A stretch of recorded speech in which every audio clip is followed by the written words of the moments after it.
اور بے شک ہم نے حصول نصیحت کے لیے قرآن کو آسان کر دیا ہے، تو ہے کوئی نصیحت حاصل کرنے والا؟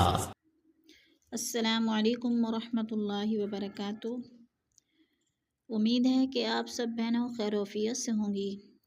اللہ تعالی ہم سب کو ایمان و تقوی کی بہترین حالت میں رکھے، آمین ثم آمین۔ آج کا ہمارا لیسن ہے سورۃ المدثر، آیت نمبر 32 سے لے کر 37 تک۔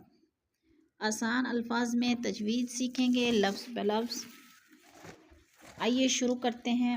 اعوذ باللہ من الشیطان الرجیم، بسم اللہ الرحمن الرحیم۔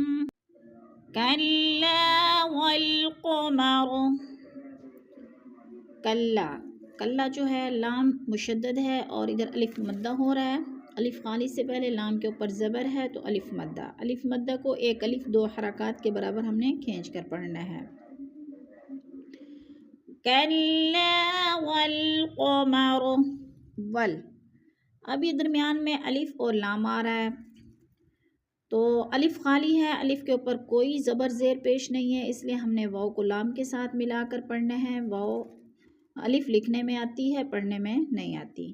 والقمر، کلا والقمر، واللیل اذ ادبر، واللیل، واللی پہ ہے، یا ساکن سے پہلے لام کے اوپر زبر ہے تو یالین ہے، اس کو یالین کو لمبا بھی نہیں کرتے اور جھٹکا بھی نہیں دے کر پڑھتے، آرام آرام سے ادا کرتے ہیں، جیسے واللیل اذ، اذ پہ ذال نرم حروف میں سے ہے، اس کو ہم نے نرم کر کے پڑھنا ہے اور ہلانا نہیں ہے۔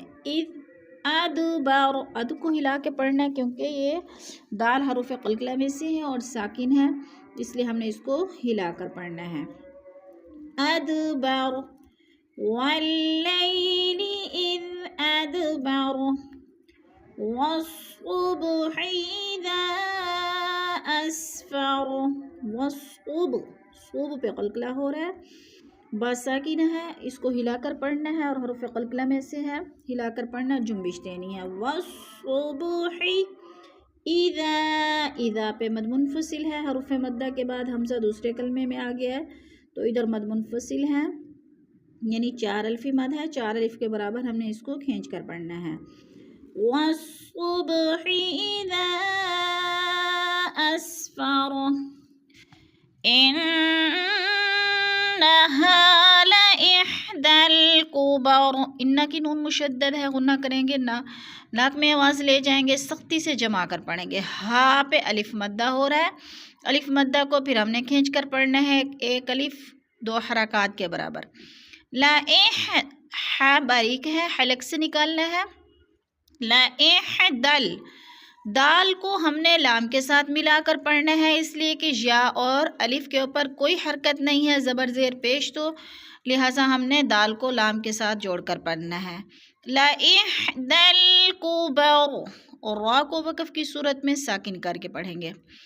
نذیر للبشر، نذیر، یا ساکن سے پہلے ذال کے نیچے زیر ہے تو یا مدہ ہو رہا ہے، یا مدہ کو ایک الف دو حرکات کے برابر ہم نے کھینچ کر پڑھنا ہے اور را کو لام کے ساتھ ملا کر ادغام کرنا ہے۔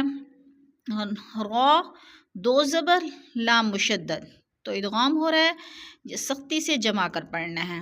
نذیر للبشر، نذیر للبشر، لمن شاء منكم أن يتقدم أو يتأخر، لمن، من پہ نون ساکن اور شین حروف اخفا میں سے آ گیا ہے، اس لیے ہم نے ادھر اخفا کرنا ہے، اور شا پہ مد متصل ہے، حروف مدہ کے بعد حمزہ اسی کلمے میں ہے، مد متصل 4 الفی مد ہے، 4 الف کے برابر ہم نے اس کو کھینچ کر پڑھنا ہے۔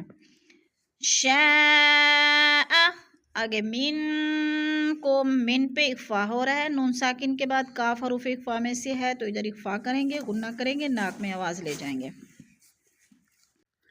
لمن شاء منکم آئی من پہ اخفا ہو رہا ہے، نون ساکن کے بعد کاف حروف اخفا میں سے آ گیا ہے تو ادھر اخفا کریں گے، ناک میں آواز کو چھپا کر پڑھیں گے. جیسے من کم، کم ان آئی، کم پہ اظہار شفوی ہو رہا ہے، میم ساکن کے بعد حروف ہلکی میں سے حمزہ آ رہا ہے تو ادھر اظہار شفوی ہے، غنہ نہیں کریں گے بلکہ میم کو ظاہر کر کے پڑھیں گے.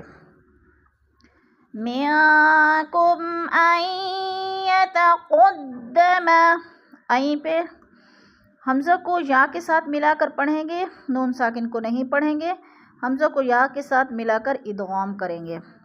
ان یتقدم او یتاخر، او پہ وہ لین ہے، وہ ساکن سے پہلے حمزہ کے اوپر زبر ہے تو وہ لین کو لمبا بھی نہیں کرنا اور جھٹکا بھی نہیں دینا. ان یتقدم او یتاخر.